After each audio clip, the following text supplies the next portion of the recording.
Good morning, students. We have already discussed the topic partnership. Now we are doing next topic, that is formation and registration of partnership.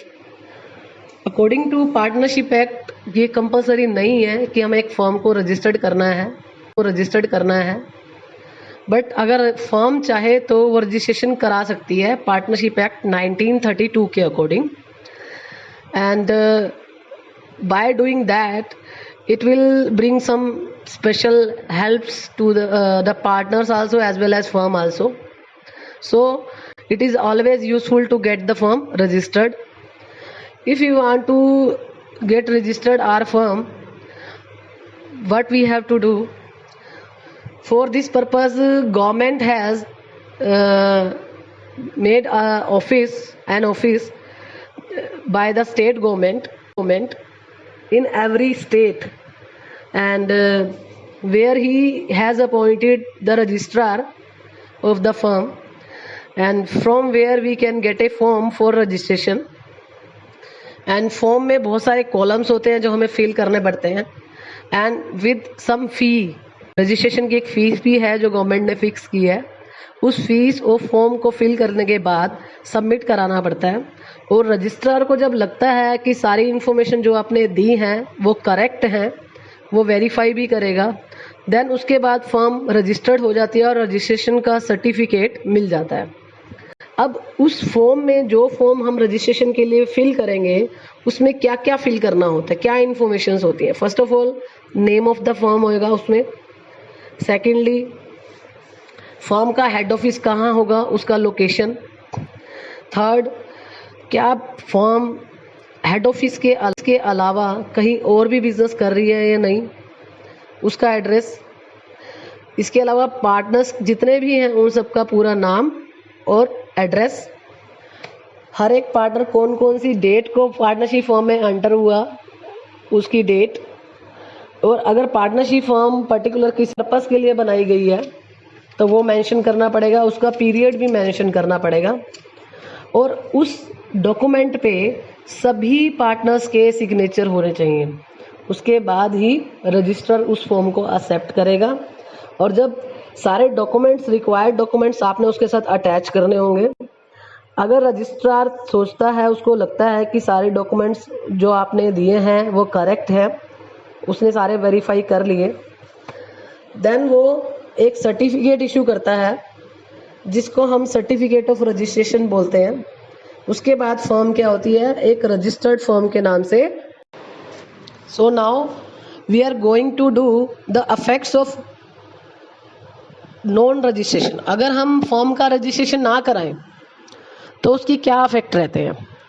सबसे पहले उस case में आप ये लेके चलोगे कि अगर फर्म का रजिस्ट्रेशन नहीं हुआ तो फर्म एक सेपरेट लीगल एंटिटी नहीं है. यानी कि फर्म और पार्टनर सेम है, वो दोनों एक दूसरे से सेपरेट नहीं माने जाएंगे. कोई भी पार्टनर फर्म के या किसी दूसरे पार्टनर के अगेंस्ट कोई भी केस नहीं कर पाएगा. कोई पार्टनर अपना फर्म में से हिस्सा मांगने के लिए कोई केस नहीं कर पाएगा. इवन फर्म भी किसी पार्टनर के अगेंस्ट कोई हियरिंग या केस फाइल नहीं कर पाएगी अगर उसको ऐसा करना है तो. और ना ही किसी अदर पार्टी के अगेंस्ट फर्म कोई केस कर सकती है, लेकिन अदर पार्टीज फर्म के अगेंस्ट केस कर सकती हैं इन केस नॉन रजिस्ट्रेशन है तो भी. यानी कि नॉन रजिस्ट्रेशन की सिचुएशन में एक बिजनेस के लिए ये सारे वीक पॉइंट हैं, लूज पॉइंट हैं जो एक बिजनेस के लिए हार्मफुल हो सकते हैं. बट अगर हम रजिस्ट्रेशन कराते हैं, what are the benefits of that. अगर आप फर्म का रजिस्ट्रेशन कराते हो, सबसे पहले फर्म को बेनिफिट होता है. फर्म को पूरा राइट होता है, वो किसी भी एक्सटर्नल पार्टीज के अगेंस्ट कोर्ट में केस फाइल कर सकती है, क्योंकि वो एक सेपरेट एंटिटी है, अपने नाम से केस फाइल कर सकती है. Benefits to partners even can file case against other partner also, अगर उनके बीच में कोई डिस्प्यूट हो जाए तो. इसके अलावा अगर वो अपना हिस्सा मांगना चाहते हैं फर्म से तो उस केस में भी उनको फ़ायदा मिलता है. इसके अलावा benefit to incoming partner, incoming partner यानी कि कोई नया पार्टनर अगर फर्म में आता है और फर्म रजिस्टर्ड है, तो उस केस में जो नया पार्टनर आएगा वो अपने राइट्स को पूरा यूज़ कर पाएगा, जो कि नॉन रजिस्ट्रेशन के केस में ना हो पाता। वो सिर्फ किस बात पे डिपेंड करता कि बाकी पार्टनर जितने ऑनेस्टी से उसको इन्फॉर्मेशन दे रहे हैं वही करेक्ट है। And fourth point, benefit to outgoing partner, यानी कि ऐसा पार्टनर जो फर्म को छोड़ के जा रहा है। अब छोड़ के जाने के दो रीज़न हो सकते हैं, या तो उसकी डेथ हो जाए तो वो चला गया फर्म में से, या फिर एक पार्टनर जो अपनी मर्जी से ही फर्म को छोड़ रहा है। केसेस में अगर एक पार्टनर की डेथ हो जाती है तो उसका हिस्सा उसके सक्सेसर को मिलता है, तो उसका हिस्सा उन किसी भी एक्टिविटी के लिए रिस्पॉन्सिबल नहीं होगा जो उसके ओनर या फादर की थी। इसलिए वो अपनी उन रिस्पॉन्सिबिलिटी से अपने आप को सेव कर पाएगा अगर डेथ हो जाती है तो। और इन केस ऑफ रिटायरमेंट, अगर एक पार्टनर खुद फर्म को छोड़ के जा रहा है तो उस केस में एक पब्लिक नोटिस डालना पड़ेगा कि वो फर्म को छोड़ के जा रहा है। जब तक वो नहीं करता तब तक उसकी रिस्पॉन्सिबिलिटी एज ए पार्टनर ही रहेंगी।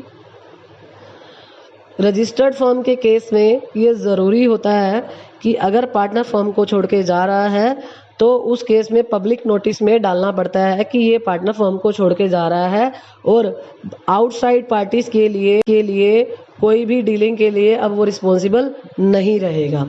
सो दीज आर द बेनिफिट्स और advantage of getting firm registered to partners to firm and so students, our partnership topic is completed.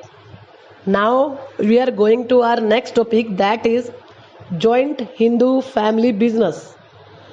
Before telling the meaning of joint Hindu family business, I will tell you what is the meaning of joint Hindu family. Hindu family business, I will tell you what is the meaning of joint Hindu family. According to Hindu law, joint Hindu family उस family को कहते हैं जिसमें कुछ पीढ़ियां, जैसे मान लो एक फादर, उसके बच्चे, उसके ग्रैंडफादर, ऐसे 3 to 4 जनरेशन एक साथ इकट्ठे रह रहे हैं। इसमें आप अनमैरिड डॉटर्स और वाइफ्स को इंक्लूड किया जाएगा। All over group of persons जिनके एंसेस्टर सेम होते हैं, यानी कि जिनके पूर्वज सेम होते हैं, अगर वो एक साथ रह रहे हैं जिसमें अनमैरिड डॉटर्स और वाइफ्स भी इंक्लूडेड हैं, that family is called joint Hindu family. And joint Hindu family basically 2 concept पे बेस्ड है। फर्स्ट इज को पार्टनरी, सेकंड इज कॉमन प्रॉपर्टी। को पार्टनरी क्या है? एक्चुअली को पार्टनरी वर्ड बना है को पार्टनरशिप से। को पार्टनर मीन्स इनमें जॉइंट हिंदू फैमिली में जितने भी मेंबर होते हैं सभी की जो प्रॉपर्टी होती है वो इकट्ठी होती है, सब में सबका पार्टनरशिप है। By law, according to law उनका कोई कॉन्ट्रैक्ट नहीं है, जैसे पार्टनरशिप एग्रीमेंट होता है, एग्रीमेंट नहीं है। But according to an individual gets it right by ancestral property immediately after birth, यानी कि एक बच्चे का जैसे ही फैमिली में बर्थ होता है वैसे ऑटोमेटिकली उसका फैमिली की सारी प्रॉपर्टीज में राइट हो जाता है। और एक पर्सन उसको बोला जाता है को partner. And this individual can also ask for the division of property also. कोई भी एक पर्सन जो उस फैमिली का मेंबर है वो चाहे तो डिमांड कर सकता है अपने प्रॉपर्टी में से हिस्सा लेने के लिए। सेकंड है common property. Hindu joint family जितनी भी होती हैं वो सारी अनडिवाइडेड फैमिली है, यानी कि वो सभी इकट्ठे रह रहे हैं। उनकी जो प्रॉपर्टी होती है वो भी सभी की इकट्ठी होती है, और जो कि ऑल ओवर पूरी फैमिली के लिए ही यूज़ होती है और फैमिली वेलफेयर के लिए ही यूज़ होती है। कॉमन प्रॉपर्टी में आप कौन कौन सी प्रॉपर्टी कहोगे?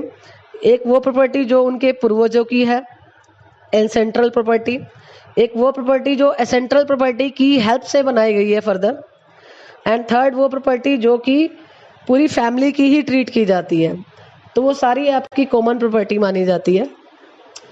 This is the two concepts. These are the two concepts which are related to joint Hindu family.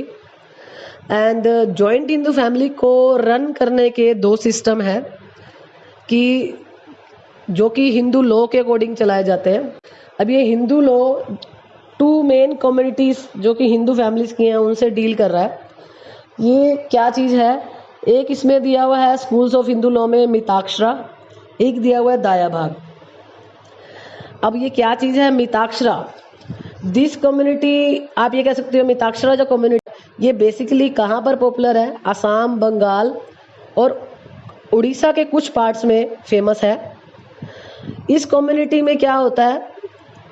The moment a son is born he gets all equal rights along with his father in a central property. यानी कि property में उसकी सारे equal right हो जाते हैं जैसे ही एक बेटा फैमिली में बर्थ लेता है. और जैसे ही वो अडल्ट बन जाता है he can ask for the division of property. वो अपने हिस्से की मांग कर सकता है. Under this interest of member are always uncertain. यानी कि आप ये कह सकते हो कि एक पर्सन का फैमिली में कितना हिस्सा होगा ये फिक्स नहीं रहता, क्योंकि अगर फैमिली में बेबी का बर्थ होगा तो मेंबर्स बढ़ जाएंगे, यानी कि सबको कंपैरेटिवली कम शेयर मिलेगा. अगर एक पर्सन की डेथ हो जाती है तो उसका शेयर यानी कि अब बाकी सब में ही डिवाइड हो जाएगा तो उनका सबका शेयर बढ़ भी सकता है. तो इसलिए इनका जो शेयर है, इंटरेस्ट है, वो फिक्स नहीं रहता, बदलता रहता है. सेकंड है आपका दाया भाग.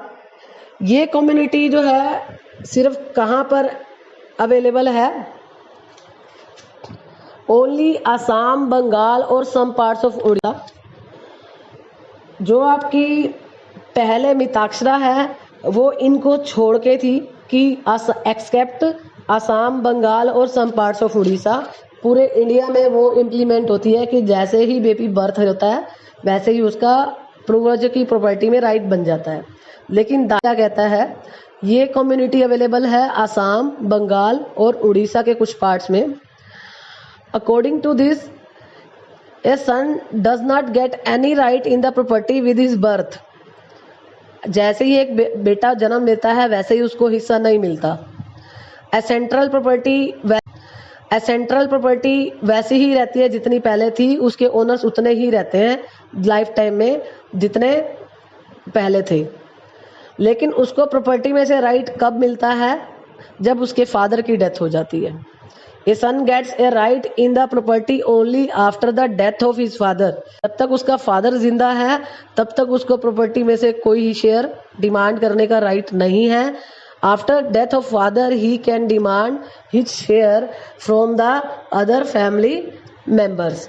सो these are the two schools of Hindu law. Schools of Hindu law means आप ये कह सकते हो रूल ऑफ हिंदू लॉ, कि हिंदू लॉ के दो तरह के रूल है जो अलग अलग जगह पे इम्प्लीमेंट हो रहे हैं. So this is the concept of joint Hindu family. In the next class we will do joint Hindu family business in detail. So do it.